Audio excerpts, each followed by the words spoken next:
तो हेलो दोस्तों, क्या हाल है। तो चलिए दमदार तरीके से आ गया हूँ मैं पूरी जोश के साथ। शुरू करते हैं इस चैप्टर का, land soil water natural variation and wild life resources, बहुत बड़ा नाम है उसका। थर्ड पार्ट, फर्स्ट और सेकंड पार्ट मैंने ऑलरेडी पढ़ा दिया है। कोई डाउट हो तो मैं डिस्क्रिप्शन में मेरा फ़ोन नंबर दे दूंगा, वहाँ पर आप जाके कांटेक्ट कर सकते हैं, व्हाट्सअप कर सकते हैं और यूट्यूब के कमेंट में भी लिख सकते हैं।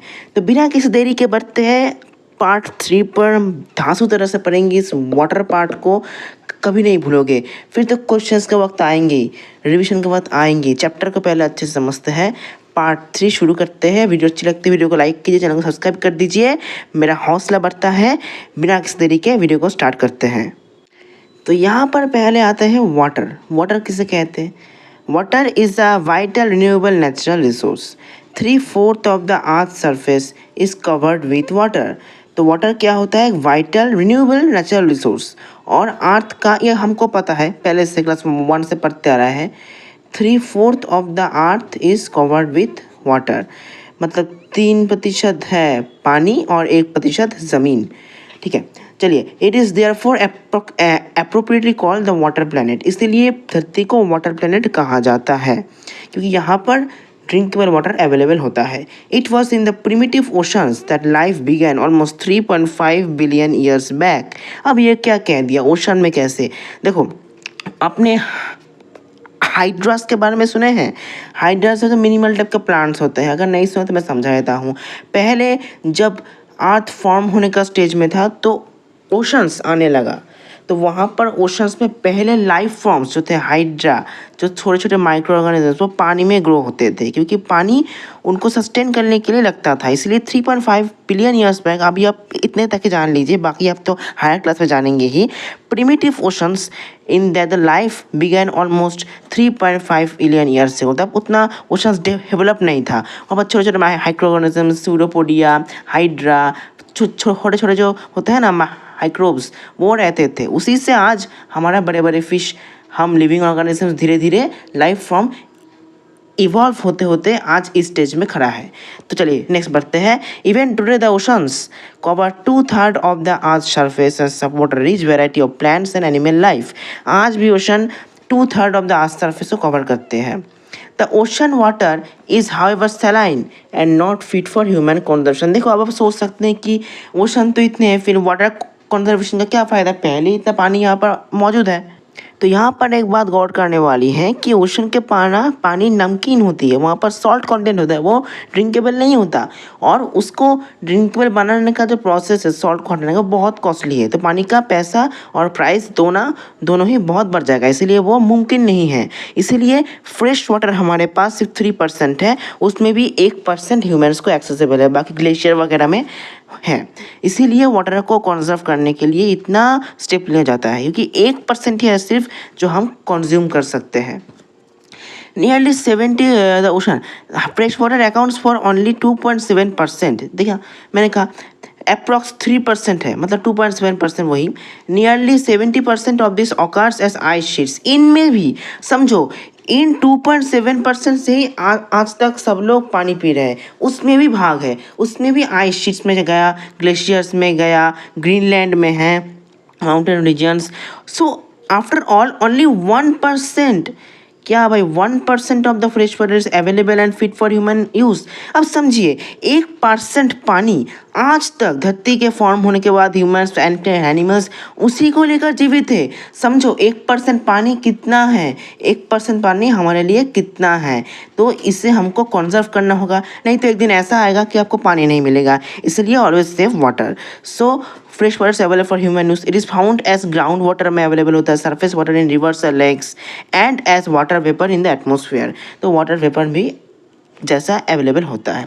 Fresh water is therefore the most precious substance on earth.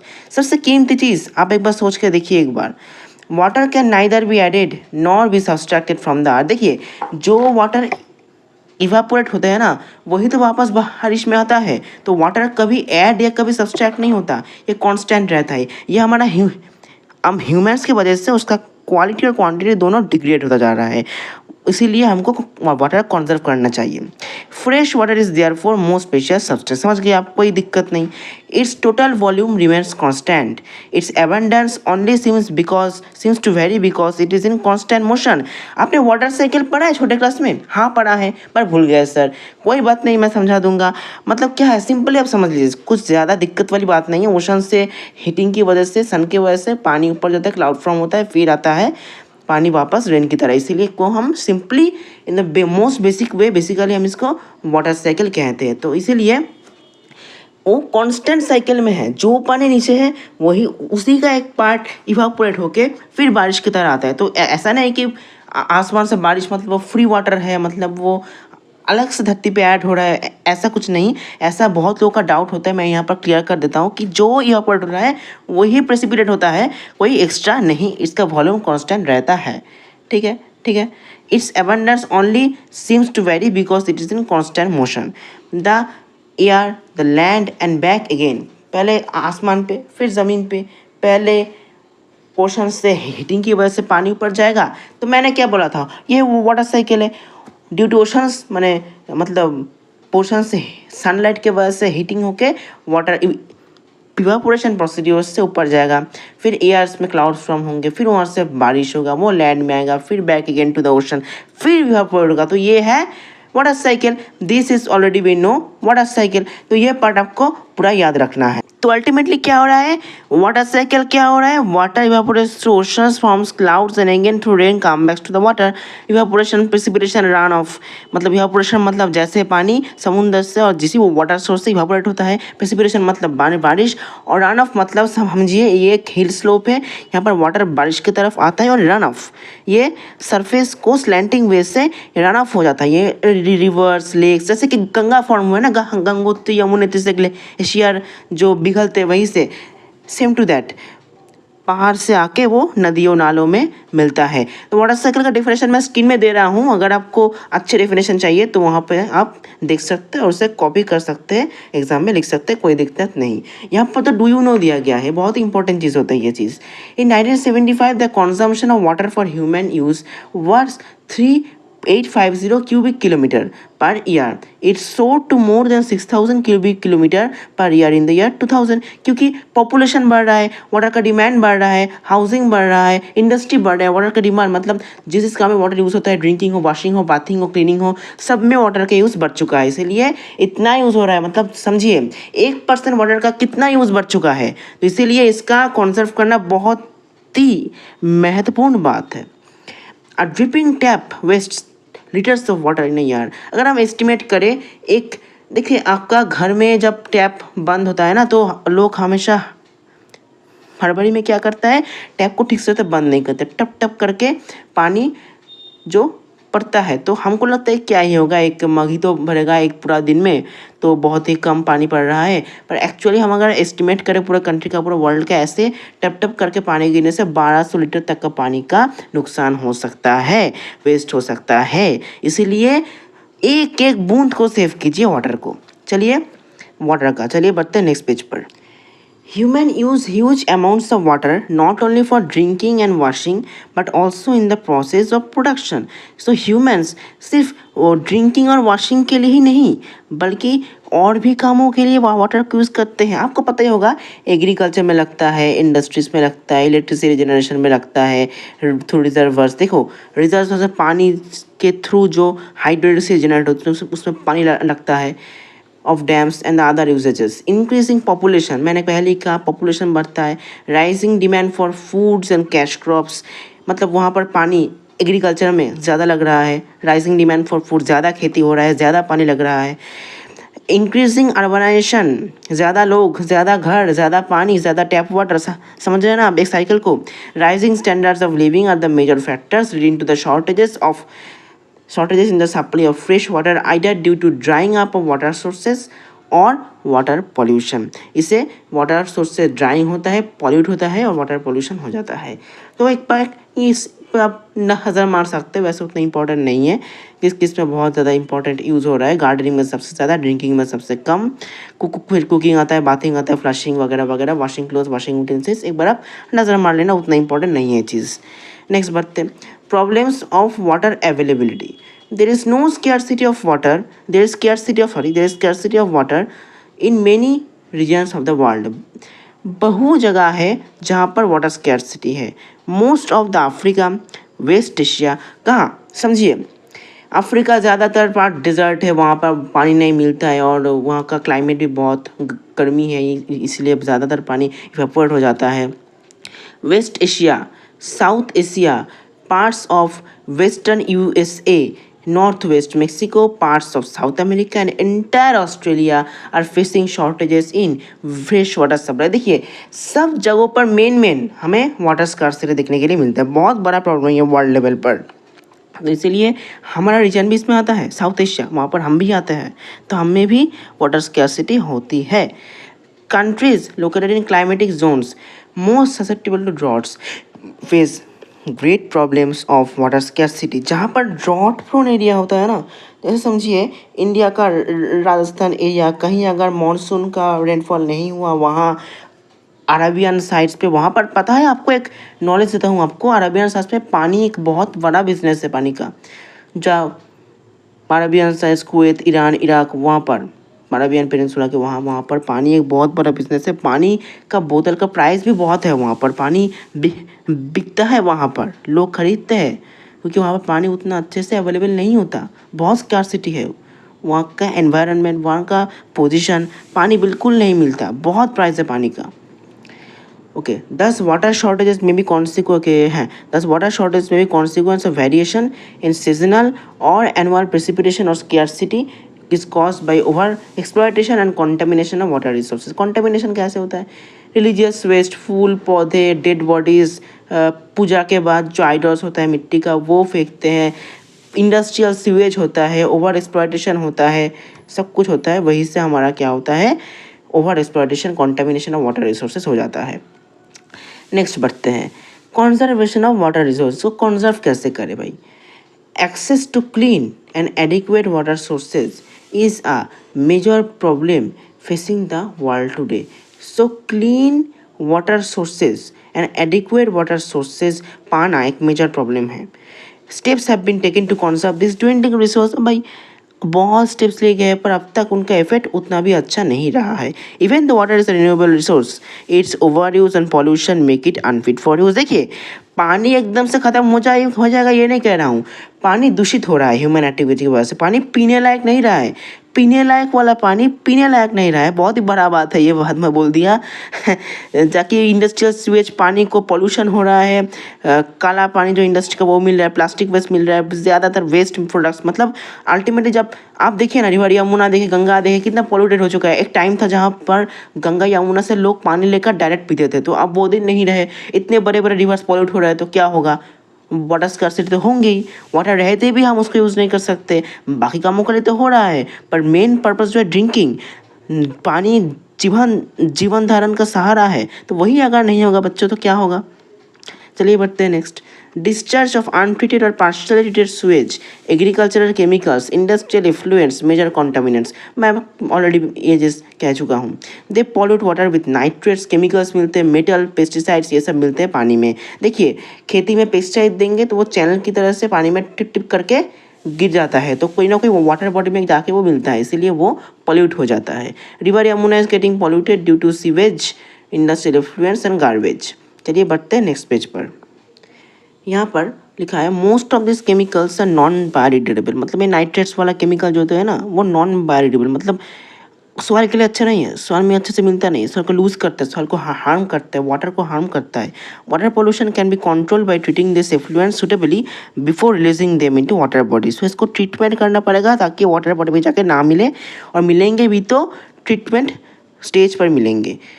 Forest and other vegetation cover slow the surface runoff and replenish the underground water. Water harvesting is another method to save surface runoff.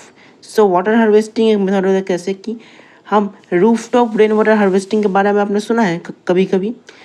Tamil Nadu, south Gujarat, यहाँ पर ज़्यादा famous है। Rooftop में tanks होते हैं, वहाँ पर पानी कलेक्ट होता है, वहाँ से पाइपलाइन जाके एक अंडरग्राउंड टैंक में कनेक्ट होता है, वो अंडरग्राउंड टैंक में पानी भरता है, वही पानी गार्डनिंग, वॉशिंग, ड्रिंकिंग विभिन्न काम में यूज़ होता है। तो अल्टीमेटली क्या हुआ, रेन वाटर को यूज़ करके हमने वाटर का यूज़ घटा दिया, पानी सेव होने लगा। तो ये चीज़ हमको काम में आ सकती है। The canals use for irrigating fields should be properly lined to minimise losses by water seepage. Water seepage ना हो। Sprinklers effectively irrigate the area by checking water losses through seepage. Sprinklers एक अच्छा तरीका है। यहाँ पर स्प्रिंकलर्स क्या होता है, स्प्रिंकलर्स के इमेज आपको स्क्रीन में आ रहा होगा, यहाँ पर भी दे दिया गया है। ऐसे पानी फेंकेंगे तो हल्का सा मिस्ट की तरफ फैलेगा पानी, तो ज़्यादा फोर्स पाइपलाइन की तरह जो पानी वेस्ट होता है या जो जाके रिवर में मिलता है वो चीज़ नहीं होगा, पानी सेव होगा। In dry regions with high rates of evaporation drip optical irrigation is very useful. जो आपको स्क्रीन में आ रहा होगा ड्रिप ऑप्टिकल इरिगेशन, वो भी बहुत यूजफुल हो जाता है। Valuable water resource can therefore be conserved by adopting those means of irrigation. देखिए ड्रिप ऑप्टिकल इरिगेशन क्या है पता है आपको, पाइप्स लाइन दिया जाता है प्लांट के रूट्स पे, वहाँ पर छोटे छोटे होल्स रहते हैं, छोटे छोटे होल्स, जहाँ पर टिप टिप करके पानी गिरता है प्लांट्स पर, तो वो ड्रॉपलेट्स रूट्स पर गिरता है, तो ज़्यादा पानी वेस्ट नहीं होता उस तरीके से। आपको स्किन में आ गया होगा, आपको आप लोग समझ गए होंगे, ये बहुत ही ईजी चीज़ है। रेन वाटर हार्वेस्टिंग क्या होता है, मैंने अभी समझा। Process of collecting rain water from roof tops and directing it to an appropriate location where it is stored for future use. तो यहाँ पर रेन वाटर में पानी कलेक्ट करके वो टैंक्स में भेजने के बाद वो बहुत कामों में यूज़ होता है। On an average, one spell of rain for 2 hours is enough to save 8,000 liters of water। देखिए कितना सेव हो रहा है पानी। तो अगर आप उन एरियाज़ में रहते हैं जहाँ रेन वाटर हार्वेस्टिंग अवेलेबल है, तो आप सेटअप कर लीजिए भाई, आप इसका एक पार्ट बन जाइए, वाटर सेव कीजिए, नहीं तो आपका फ्यूचर जनरेशन। सस्टेनेबल डेवलपमेंट मैंने कहा था, फ्यूचर जनरेशन चैप्टर 1 में मैंने एक्सप्लेन किया। सस्टेनेबल फ्यूचर जनरेशन को पानी मिलना चाहिए ना, फ्रेश वाटर, तो इसीलिए आप सस्टेनेबल डेवलपमेंट की थिंकिंग लाइए और वहाँ से रेन वाटर हार्वेस्टिंग स्टार्ट कर दीजिए। चलिए आगे बढ़ते हैं natural vegetation and wild life की तरफ। इसी बीच कह देता हूँ, अगर आपको एक्सप्लेनेशन अच्छा लग रहा है तो चैनल को सब्सक्राइब कर दीजिए, वीडियो को लाइक कर दीजिए और वीडियोस को पाने के लिए बेल आइकन को ज़रूर प्रेस कर देना, ताकि आपको नोटिफिकेशन मिल जाए जैसे मैं वीडियो अपलोड करता हूँ। तो मैं ठान लिया कि मैंने भाई तुमको ज्योग्राफी ईजी करके छोड़ूंगा। क्लास 8 वाले बच्चों, 9 10 भी बाद में आ जाएंगे, पहले मैं वीडियो स्टार्ट किया हूँ ज्योग्राफी क्लास 8 से। तो अगर कोई डाउट हो तो व्हाट्सएप नंबर पर पूछ लेना, कॉमेंट में पूछ लेना, मैं डिस्क्रिप्शन में दे दूँगा लिंक, मतलब नंबर। तो चलिए बढ़ते हैं आगे। Natural vegetation and wild life क्या होता है, नेचुरल वेजिटेशन वाइल्ड लाइफ। तो यहाँ पर एक छोटा सा स्टोरी दिया गया है, जैसे कि पहले चैप्टर्स में भी था। Some school children were visiting an exhibition on handicrafts. The articles in the exhibition were collected from different parts of the country. Mona, मतलब एक स्कूल के बच्चे एक एग्जीबिशन में गए, आर्टिकल्स बहुत जगह से आए थे उस एग्जीबिशन में। Mona picked up a bag and exchange a beautiful hand bag. Yes, it is made of jute, jute से बना हुआ हैंड बैग उठाया, उसने बोला बहुत अच्छा है। अच्छा, टीचर से do see those baskets lamp shades and chairs. वो देख रहे हो वो बास्केट लैम्प शेड चेयर क्या है, those are made of canes and bamboos. तो केन्स एंड बैम्बू से बने। ईस्टर्न नॉर्थ ईस्टर्न रीजन में बैम्बूज बहुत ग्रो होते हैं। Jassi was excited to see a silk scarf. तो जस्सी एक लड़की जो है सिल्क स्कार्फ देख के बहुत एक्साइटेड हुई थी, और टीचर ने उसको एक्सप्लेन किया that silk is obtain from silk worms that are bred on mulberry trees. वो आपको पिक्चर आ रहा होगा ऊपर। The children understood that plants provide us with many different products that we use in our daily life। तो इस story से एक ही सार निकलता है, एक ही चीज़ समझ सकते हैं कि देखो बहुत चीज़ हमको नेचर प्रोवाइड कर रहा है। नेचर के प्रोडक्ट्स से हमने कितना कुछ बना लिया भाई, silkworms, plants, canes, bamboos, jutes, basket बन रहे हैं, साड़ी बन रहे हैं, सिल्क से क्लोथ्स बन रहा है, कितना कुछ हो रहा है। तो नेचुरल वेजिटेशन कितना इंपॉर्टेंट हो चुका है। Natural vegetation and wildlife exist only in narrow zone of contact between lithosphere, hydrosphere, atmosphere that we call biosphere। तो ये कहाँ एग्जिस्ट करते हैं, एक लिंक, ये आप डेफिनेशन याद रख लीजिए, आपको स्क्रीन पे आ रहा भी होगा बायोस्फीयर का डेफिनेशन। बायोस्फीयर क्या होता है, लिथोस्फीयर, हाइड्रोस्फीयर, एटमॉस्फेयर का जो कॉन्टैक्ट जोन होता है जहाँ पर लिविंग ऑर्गेनिज्म सस्टेन करता है, लिविंग ऑर्गेनिज्म रह पाता है, उसे कहते हैं biosphere. In biosphere the living organisms are inter related and inter dependent on each other for survival. Food chain पढ़ा होगा आपने, फूड चेन समझिए, एक बार सनलाइट ग्रास याद आ रहा है, सनलाइट ग्रास, गोट खाता है ग्रास को, उसका न्यूट्रिएंट्स उसका अंदर जाता है, गोट को खाते हैं हम, उसका न्यूट्रिएंट्स हमारे अंदर आते हैं, हम मर जाता है, हम जब मर जाते हैं हमारा बॉडी डिकम्पोज हो जाता है, वही फिर ग्रास उगता है, वही गोट खाता है, तो ये एक फूड चेन चलता है। ये मेरिन का फूड चेन अलग है, प्लांट लैंड का फूड चेन अलग है, डिफरेंट तरह से फूड चेन चलता है। In the biosphere, living beings are interrelated and interdependent on each other. The life supporting system is known as ecosystem. इसे हम कहते हैं ecosystem. Vegetation and wildlife are valuable resources. Plants provide us timber, give shelter to animals, produce oxygen we breathe, protect soils. Protect soil का protect का essential for growing crops, act as shelter belts. Shelter belts याद है? मैंने पिछले video में समझाया था। Help in storage of underground waters, give us fruits, nuts, latex, turpentine oil, gum, medicinal plants and also the paper that is so essential for your studies. सब कुछ हमें नेचर से मिलता है। दीज आर इन्यूमरेबल इसेंस of plants and you can add some more, और भी है बहुत। Wildlife includes animals, birds, insects, as well as aquatic life forms. They provide us milk, meat, hides, wool. Insects like bees provide us honey, help in pollination of the flowers, and have an important role to play as decomposers in an ecosystem. तो wildlife में animals, birds, insect होता है, milk, meet, hides, वूल, hide मतलब skins, जो कपड़े होते हैं, जो ऊली का आप स्वेटर पहनते हो वही। इंसेक्ट्स लाइक बीज provide us Honey, help in pollination of flowers. Pollination समझते हैं आप, यहाँ का बीज को वहाँ देना ताकि वहाँ पर प्लांट ग्रो हो सके। And have an important role to play as decomposers in the ecosystem. ये बहुत अच्छा रोल प्ले करता है डिकम्पोजर्स की तरह। डिकम्पोजर्स मतलब क्या होता है पता है आपको? जो चीज़ सॉइल में डिकम्पोज होने के मदद करते हैं उसे डिकम्पोजर कहते हैं। The birds feed on insects and act as decomposers as well. Insect खाते हैं, वो भी डिकम्पोजर्स काम करते हैं। Vulture ability to feed on dead livestock is a scavenger and considered a vital cleanser of the environment. वाल्चर को cleanser, क्योंकि कोई एनिमल्स मरेगा, कोई ह्यूमन्स अगर समझिए भगवान ना करे जंगल में मर गया तो उसे वल्चर खा लेता है, उसको साफ कर देता है, इसलिए वल्चर को vital cleanser of the environment कहा गया है। सो एनिमल्स बिग और small are all integral to maintaining balance in the ecosystem. देखिए शेर खा के जो चीज़ पड़े रहते हैं ना वो वल्चर वगैरह खा जाते हैं, तो ऐसे क्लीन हो जाता है। देखिए ब्रह्मा कमल का पिक्चर दिया गया हुआ है, एक मेडिसिनल हर्ब है जो कि बहुत एक अच्छी दवाई की तरह काम करता है, बहुत ही एलिमेंट्स को वो क्योर करते हैं। ये देखिए ब्लू किंगफिशर दिया गया है, बहुत ही ब्यूटीफुल चीज़ है। यहाँ पर डू यू नो है vultures in the Indian context are dying, vultures in the Indian subcontinent by dying of kidney failure shortly after scavenging livestock treated with diclofenac. So diclofenac से treated किया गया हुआ life stock, chemical inject किया गया life stock जब मरता है वो वल्चर खा रहा है तो वो केमिकल जाके वल्चर का मौत हो रहा है, किडनी डैमेज हो रहा है। Pain killer that is similar to aspirin और आइबुप्रोफेन, इतना खतरनाक चीज़ है।